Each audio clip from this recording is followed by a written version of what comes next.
Gonna give it about 5 minutes for some people to come in, and then I'll start reading. This is a live short, based mostly on reading my story, Daylight Allergy. It's the edited first part of the story. The first time I read it, there wasn't much given on leading up to the main character's birth. So I went back and added some stuff so you have more of an idea what the mom was like before the birth of the child. And I, in the first part of the story, at her mentioning taking the baby home, which is where the other part of the story kind of picks up from, um, before we start hearing about the child. Oh, hey, Tim. I'll give it a couple more minutes and then I'll start reading. Hopefully Roy and Becky come in because I know they wanted to hear this story. If not, the live stream's going to be kind of short, so it'll be easy for people to just go back and listen. I was kind of excited to. I got the idea to add to the story so that there's more of a background, more from the mother's point of view before she birthed the child, and then the next live will have um, the mom the mom's point of view up to about kind of skipping a little bit of information about some key points that happened since the child was born till she's about 12, and then the child will take over, mention what changed, which is mentioned in the first part of the story, what changes between her and her mom, and why her mom says what she says in the first part of the story. All right, it's been 5 minutes. Thank you for listening, Tim. Mo bang for your bucks. I can't even say it. I didn't expect to trip over it because I can say it in my head just as smoothly. Mo bang for your bucks. Daylight Allergy. My name is Suzaki Jones. I am half Japanese American and Irish American. Most of my understanding of what I do and our traditions are more American. I'm a tad taller than the average woman, and due to genetic randoms, more Irish in appearance than Japanese, except the slightest slant of my large hazel and almond shaped eyes. My skin is more of a balance of pale with which can tint due to my Japanese bloodline. Since dad was Irish, our traditions weren't as Japanese as my mom's family would have liked. And my dad's family had no love for their in-laws. So this meant I grew up apart from relatives and a bit rebellious. Mostly, this is why I decided to travel and work instead of continue beyond high school. 12 years ago was probably when everything I would call sci fi strange began. 12 years is also when the most important person in my life decided to move out and join a home where many a gifted child choose to live or is taken to live and attend school. First, let me tell you about the sci fi strange and my pre 12-year self. I'll just sum up my pre 12 years ago self. I was into science, watched shows, read books, and wished I had a science lab or two. Typical nerdy kid, till about preteens or puberty. My interest is science because my interest in science became just an interest. I moved to watching more sci fi movies, shows, and a few comic books about visits or invasions. I read a few preteen level vampire or werewolf books, but mostly I was about watching the movies. In high school, I was considered more of a dork than a nerd. I liked sci fi, but I cared less about my grades and made random comments like, "Hey, you sure that's not a body snatcher you're talking to?" I mean, they are grumpier than usual, aside for hormonal imbalances. See, like I said, dork. After 10th grade, I started focusing more on working a job like taco making, generic mom and pop cafes. It was more so I could travel and go to Comic Con than for wanting to go to college. I figured travel, dress out, and when I get low on cash, repeat. Hit up a mall pop cafe till I had a few thousand more and catch the next event. Only youth and fun is an illusion only the young adults and teens believe in. Now to tell you about my 12 years ago self. After an early day off at another mall pop, this one struggling to stay afloat, I decided to take up a coworker on an offer to go to a local bar just off the highway called Dunkam's. We went there once in a while when I felt savings was up to part on my plans and the amount was plus a few hundred or so. A place where you dunk your money on a glass or two or get dunked by a keg if you got too drunk.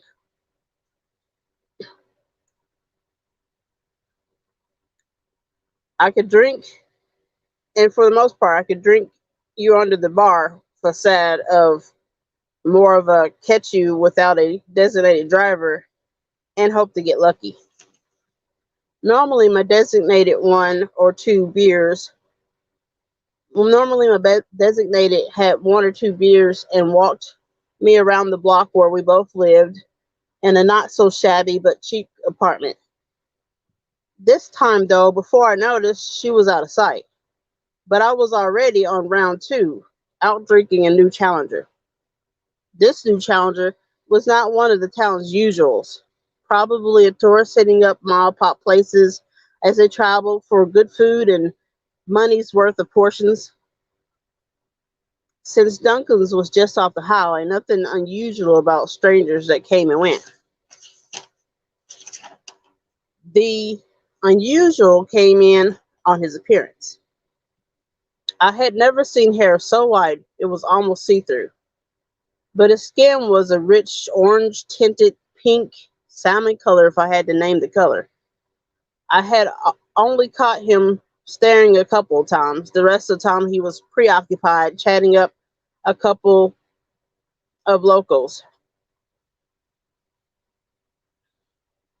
That's until the Friday's usual night beer challenge. The first round was already lost by the usual local guy who flirted but was never really piquing my interest. He was plain looking and only had the local farm for work, which meant he would be settled here all his life. I never wanted to settle myself. I didn't have to, if I didn't have to. Certainly not at 22 years old. So the second challenger was the stranger. If I hadn't been already drunk for my win, then I might have had a little more reserve. He was already interesting to look at, so I was a tad curious, but not conversating. More, but you're not conversating in conversating mode when you're just holding on to your gait. I should say, barely holding on to a normal walking composure. I had had a few double challenges before, which I had won, but didn't really give thought to the winning circumstances. This time, at the second large mug, my memory began to blur. I don't remember what happened from there, just that I woke up at home dressed in my nightgown. I assumed at first my designated driver or my designated person showed up to get me home. Months later, I knew that that was not what happened. Checkups, with the doctor for random queasy spells, and finding I was far enough along to see something in the ultrasound, with only one missed period, was more than enough proof. Now here I am, heading home with my first child, a baby girl I named June, hoping for summer, a sunny disposition. And that's when it goes into talking about how she took her home. I don't have that part re-edited. It's already in one of um, my recorded readings, or it's not really readings, more like I was making up the story as I went. Now I'm writing it down so it will sound a little bit more smooth. Hey, travel dreamer. I just finished reading the story, which I thought would take me a full 30 minutes to read. I guess not. Um, but basically, to recount, I gave part of the story from the mom's point of view. So we have an idea of what her personality was like before her child was born. And um, we get a glimpse of what the stranger might have looked like, just vaguely, because she wasn't sober when she came close enough to really look at the stranger. And it was a stranger because she went to a bar with a friend, I guess more of a coworker, somebody she went with every now and then. And this time, the coworker disappeared before they were finished with their night out. And after the challenges that happen normally every Friday at this bar, she doesn't remember what happened on the second challenge after her second mug. Normally, she would win her challenges. She's described as being Japanese American and Irish American, and um, a lot of us know that the Irish and some of the Scottish and some of the other people, some of the other well-known drinking bloodlines, which my own family does have Irish in it, can usually hold their liquor, and she doesn't know really why her memory is a blur.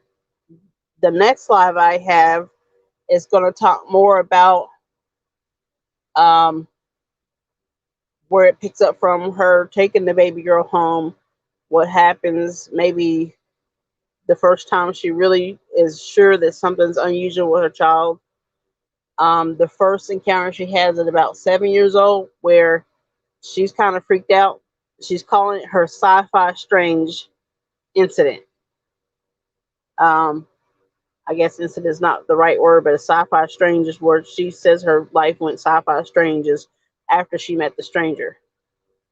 Before the baby's born, she begins to show weird allergies, and that's also mentioned in one of my lives on the story. Thank you, Freehandly Made, for showing up and listening. I already read the story, so I was just recounting what I had read and telling you a little bit more about one of the other sessions I have. It's recorded, and it picks up from where she takes the baby home, and she's had, before the baby was born, she's had like reactions to the sun. And when she gets home, she tests the baby because, I mean, sometimes you're told stuff by a doctor and then proof is contrary to what they tell you, and sometimes the doctor's proven right. And the child reacts to the sun, and only takes a few seconds for her to notice it. She doesn't really leave the kids. She uses the side of the where she's by the window. She checks the baby's foot. The baby's foot's near the sun, and it immediately turns red. So she takes the kid's foot out of the sun. It kind of skips to the part where the child can interact with her, and she's at 7 years old, where she's at the more exploratory age of I'm not just going to take up, what mom says for word value.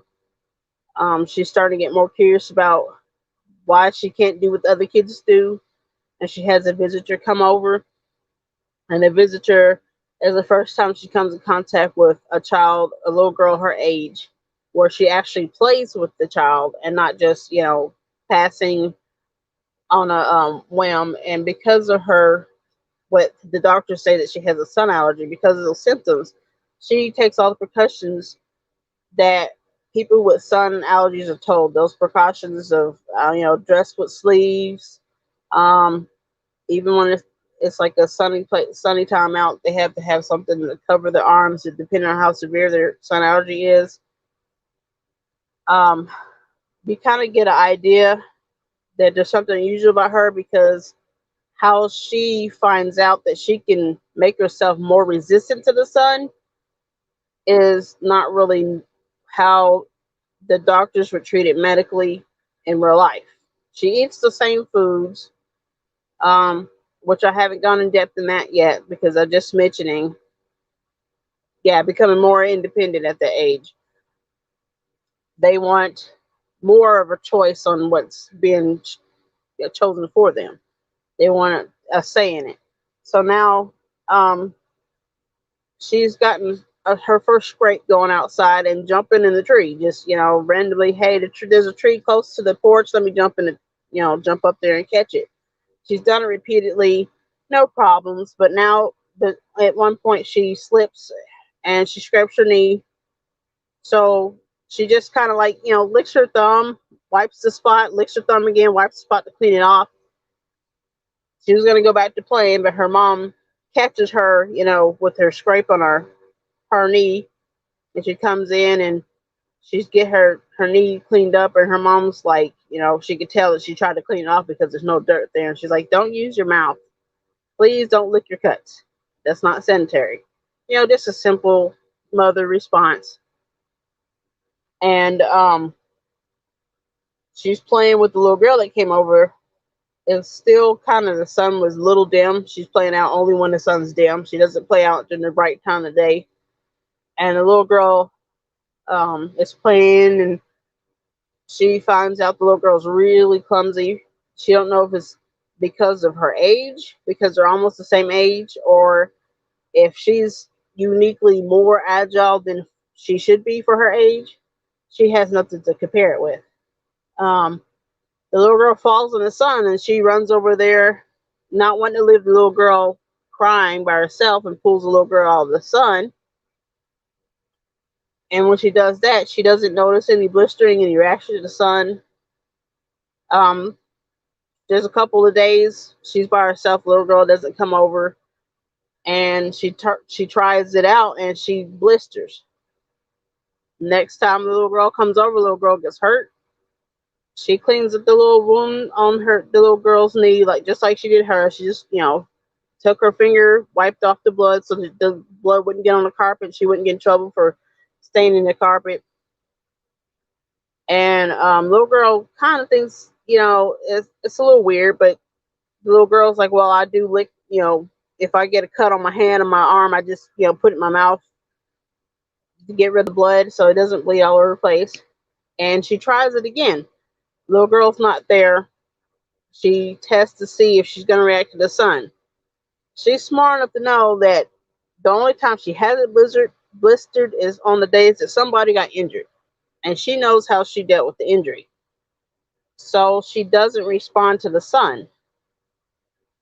And she goes to tell her mom, which her mom kind of like tried to brush it off, but she's a little weirded out. Her mom's already a sci-fi buff, which is mentioned in the part of the story that I read today. Um, but she kind of tried to treat her like, let's not play too much with the sci-fi idea of this or that. Let's not go there. That's a little strange. And so the little girl doesn't really tell her more about what happens as she gets older. But her mom notices how her behaviors changed toward her between 7 and 12 years old. And later in the story, next one, I'm going to try to write more about what happens between her incident at 7 years old and when she's 12, where she's wanting to get out to do more stuff to help with, to kind of improve on her abilities, because she's obviously gifted. She's nimble for her age. She does have, shows that she has a little bit more intelligence than just the average child. I mean, maybe it's average intelligence, but it's not like some kids are just completely kids. They don't really absorb much. They just react. They're not trying to figure out everything. Some kids are just questionable. They question everything. Some kids are just like, hey, whatever happens until they get to a certain age, and then they're like, okay, I didn't realize the world was this complicated. At least that's from my point of view. What I observe with some of the family members and some of the little kids. Some of them are always paying attention to stuff, and some of them are just kind of like, hey, wherever everyone else is going, I'm going too. And since she's already isolated a lot of times, this character stops to think about a lot of stuff. Just what she's mostly got to do is think, maybe be a little creative, try different things.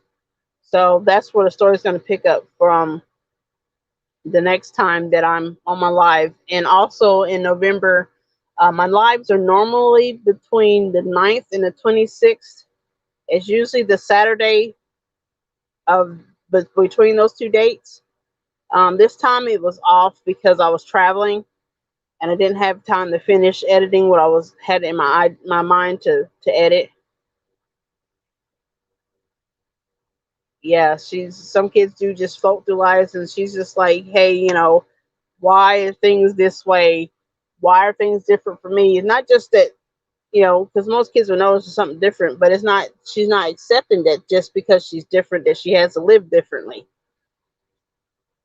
Um, and I'm also going to read part of a story that I did as a child. It was put in short story form.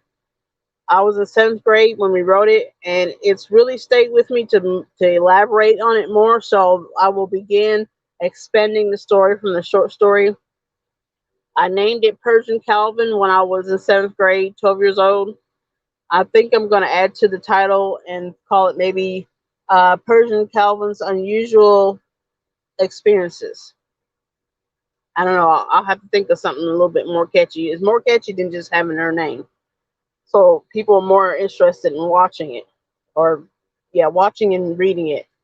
That I'm putting in a written form of a book, and it's the story that I'm going to read. It's going to be short form. I'm thinking it live might be an hour and a half because I'm going to read the whole story from the start to finish, the way it was written when I was 12, and then I'm going to be re-editing some of it because some of it's a little wordy in places, a little too many big words where even if somebody who's a little bit younger wants to read it, maybe middle school, maybe high school, they're not going to really be as interested if the book starts off with a bunch of big words. Even if I'm trying to show that she's really smart, her family's unusually smart, um, and how things kind of change for her when they go on a trip and something happens, there's an accident, she's separated from her mom and dad. She doesn't know what's going on, and she ends up stranded. It's a story I had long before the story Castaway, which I think came out like a couple years after I thought about the story. And it's not really like Castaway in the fact that this is an unusual island. It's one of those islands that, like in some of our folklores that we have in different countries, it's an island you can only see a certain time of the year for whatever purpose, a mystical purpose. And some of the people that live near the island, hey Bree, um, they have stories that says that you don't go over to the island. You get within a certain amount of island, storms come up, boats are sunk, people don't always drown. Most of the time, people survive, which is how you get the story that there's an island that's unusual, and how the child gets rescued. I plan on putting the islands somewhere close to the coast of Australia, somewhere around one of the old trade routes that they had that we taught about in history. I think they call it the Indian trail trade route. I can't remember. I have to go back into history and figure it out so I can map out where I want to put the island in the story. And she's rescued in the end of the short story. She's rescued because the Aborigines know a way to retrieve people because they already have their own mystical things and how to respond to things that happen and how to stay away from things. And it's because she's a child that she actually made it to the island when the accident happened. She's an innocent child, even though she's really intelligent. She's one of those that her intelligence doesn't make her devious. She just kind of wants to stay out of trouble, and she only wants happy things. So, with the island being the way it is, it's influenced by the I guess you could say the aura or the personality of the person. Not every child is truly innocent, so not every child can approach that island. She's one of the few that have been in this story have been in reported as surviving the situation, and there's only one in the story that's going to be mentioned of only one other child that was retrieved after some boats, some fishing boats had wrecked near the island, and later the child was found. Usually there's a time distortion because something that's in our dimension is not, something that's mystical is not always considered to be in our dimension. And so there is a distortion in time. The time that she thinks is passing is not the same time that's passing for the people who are not on the island. So that's kind of thrown into the story. I'm going to read the short story version of it that was originally written, and then of course books take a while to be written. I want to make it into an actually expanded story in a book, so it's gonna take a while before I actually get through it. But as I'm going through the different parts of the books, I'll do like I'm doing with Daylight Allergy. I'll read some of it as I get further along in the book. That way I can produce more content, and the people don't have to be waiting to see what's going to happen next. Like, you don't have to wait months and months and months to know what's going to happen next. Um, I'm doing one live right now because I don't have Wi-Fi. I do one live a month, and that also gives me time to get some more information written down on whatever's going on in my life, more appointments, doing some traveling or whatever. I got time to come up with the editing part of the story and then bring it to my live. So it's been 30 minutes. I'm going to go ahead and close this live. That way, this live is short enough for people to just go back and listen to the part of the story that I read. And you can compare it to the other part that's called Daylight Allergies. I got it in my playlist for stories, songs, and more. You can kind of compare the two and see where I have expanded on the story and edited it, and then I'll probably put them together later on and read the part that I edited and a part that I've already talked through, just doing an audio story, and put the two together and make it like a one session that's more uniform, and you can just listen to the story without the extra commentary and stuff from the live feeds. Thank you guys. Thank you, Bree. Thank you, Travel Dreamer, Fatima. Thank you, Mo Bang, for coming in and listening, and Free Handling Meg, thank you for coming in and listening. I'll see you guys next month around the same time between the 29th, the 19th and the 28th. That Saturday is going to be a longer live stream because there's going to be the original story wrote when I was 12 called Persian Calvin, and I'm going to read more of this story that I just read today, um, put the two together and give you more on what's happening between the time that the child is born and before the child is old enough to graduate. Thanks for coming, guys. Have a good week. Bye.